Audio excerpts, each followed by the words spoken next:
अशी वेदना क्षीरोज्ज्वला है अक्षरों की जिंदगी, जन्म से जीती रही है निर्जला एकादशी, वेदना क्षीरोज्ज्वला है अक्षरों की जिंदगी।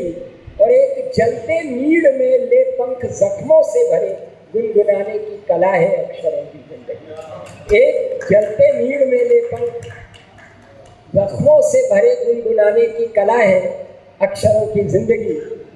जैसा मैंने आपसे निवेदन किया, सजल रचना का प्रारंभ हुआ है। अभी हम इसमें एकदम उर्दू के सहज शब्दों का परिहार नहीं कर सकते। अगर आप किसी कमरे में हैं और उस कमरे से बाहर जाना चाहते हैं तो आपको 10 कदम उस कमरे में रखने पड़ेंगे, 11वां कदम कमरे से बाहर पड़ेगा। तो अभी इस बात को दिमाग में रखिए कि हमारे जो विशिष्ट शब्द हैं, हमारी जो प्रतीकात्मकता है, वो हिंदी के द्वारा व्यक्त हो, और जो सहज रूप में प्रचलित शब्द हैं वो अगर इसमें आते हैं तो जब तक वो जन संवेद्य नहीं होते रहते तब तक हमें उनका प्रयोग करना ही होगा। अगली पंक्तियां हैं, थी सहज संवेदना से शून्य विद्वत मंडली, और वो निरक्षर दूसरे के दुख से विभ्रत तो है। सहज संवेदना से शून्य विद्वत मंडली, वो निरक्षर दूसरे के दुख से विभ्रत तो है, वो निरक्षर दूसरे के दुख से विभ्रत तो है। गीत का जलता दिया है वंशधर दिलमान का, गुप्त अंधेरे में हमारे पास ये संबल तो है। गीत का जलता दिया है वंशधर दिलमान का, गुप्त अंधेरे में हमारे पास ये संबल तो है।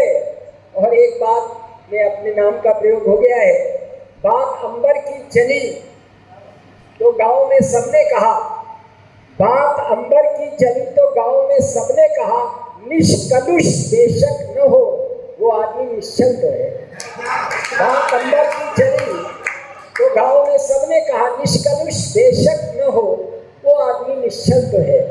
और एक 3 शेर ये सुन लीजिए, पाप से पुण्य से अतीत हुआ वो विरस तर्क आज गीत हुआ। पाप से पुण्य से अतीत हुआ वो विरस तर्क आज गीत हुआ। और इस पंक्ति को ध्यान से सुनिएगा, थी पतित पावनी नदी पीड़ा, जो निमज्जित हुआ पुनीत हुआ। थी पतित पावनी नदी पीड़ा, जो निमज्जित हुआ पुनीत हुआ। और कर लिया आत्मघात स्वप्नों ने, निर्धनों का दिवस व्यतीत हुआ।